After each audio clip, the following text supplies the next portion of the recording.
Այսօրը կարող է իր տեղն ունենալ սերունդների դասագրքերում։ Ամենայն հայոց կաթողիկոսը կանգնում է դատարանի առաջ կամ այլ կերպ ասած Հայաստանի նորագույն պատմության ամենախոր հակամարտություններից մեկը տեղափոխվում է դատարանի դահլիճ։ Արձագանքը վաղուց հատել է Հայաստանի սահմանները։ Reuters-ից մինչև միջազգային իրավապաշտպաններ, ՀԲԸՄ-ից մինչև Երուսաղեմի հայոց պատրիարքություն հնչում են մտահոգություններ։ Իսկ պատմությունը հիշեցնում է պետության եւ եկեղեցու բախումները հաճախ փոխել են ոչ միայն իշխանությունների, այլև ամբողջ երկրների ճակատագիրը։ Արմավիրի մարզի առաջին ատյանի ընդհանուր իրավասության դատարանում մեկնարկել են ամենայն հայոց կաթողիկոս Գարեգին II եւ Գերագույն հոգեվոր խորհրդի անդամ 6 եպիսկոպոսների գործով նախնական դատալսումները։ Գործն առնչվում է Մասյացոտնի թեմի նախկին առաջնորդ կարգալույծ արված Արման Սարոյանի վերաբերյալ դատական ակտի կատարմանը խոչընդոտելու մեղադրանքին։ Մայրաթոռն ու պաշտպանական կողմը մեղադրանքը մերժում են, այն դիտարկելով որպես եկեղեցու ներքին ինքնավարությանը վերաբերող հարց։ Reuters-ն այս դատավարությունը ներկայացրել է Հայաստանի իշխանությունների եւ հայ առաքելական եկեղեցու միջև խորացող հակամարտության նոր փուլ։ Մտահոգություն են հայտնել միջազգային իրավապաշտպան եւ փաստաբան Ռոբերտ Ամստերդամը,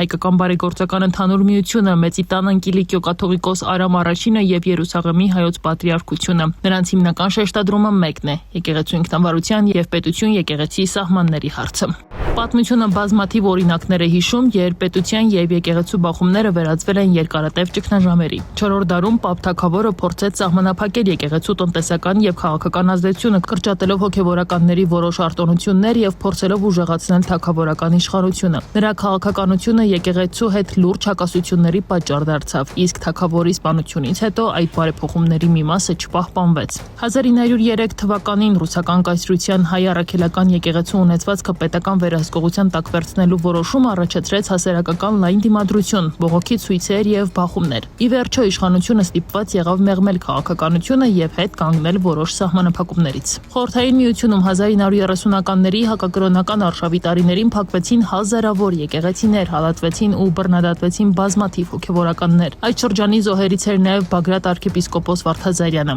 Սակայն տարիներ անց խորհրդային իշխանությունն էլ ստիպված եղավ փոխել քաղաքականությունը եւ գոնե մասամբ վերականգնել եկեղեցու գործունեությունը։ Հռոմեական կայսրությունում առաջին դարերում քրիստոնյաները ենթարկվում էին հալածանքների, իշխանությունների կողմից դիտարկվելով որպես վտանգ։ Սակայն 313 թվականին Կոստանդին Մեծը օրինականացրեց քրիստոնեությունը, իսկ 380 թվականին այն դարձավ կայսրության պետական կրոնը։ Այնինչ ժամանակին ճնշվում էր իշխանության կողմից, հետագայում դարձավ պետության հիմքերից մեկը։ Անգլիայում 16-րդ դարում թագավոր Հենրի 8-րդի հակամարտությունը Հռոմի պապի հետ հանգեցրեց կաթոլիկ եկեղեցու հետ խզման եւ անգլիական եկեղեցու ստեղծմանը։ Սակայն այդ որոշումը երկիրը տարավ տասնամյակների կրոնական պայքարների, ներքին բաժանումների եւ քաղաքական ցնցումների։ Չինաստանում կոմունիստական իշխանությունները տասնամյակներ շարունակ փորձել են վերահսկել կրոնական կառույցները, ստեղծելով պետական վերահսկողության տակ գտնվող եկեղեցիներ։ Սակայն կրոնական համայնքները պահպանվել են, իսկ պետություն-եկեղեցի հարաբերությունները շարունակում են մնալ լարված։ Այսօր Հայաստանի նորագույն պատմության մեջ եկեղեցի պատմություն բախումը մտնում է նոր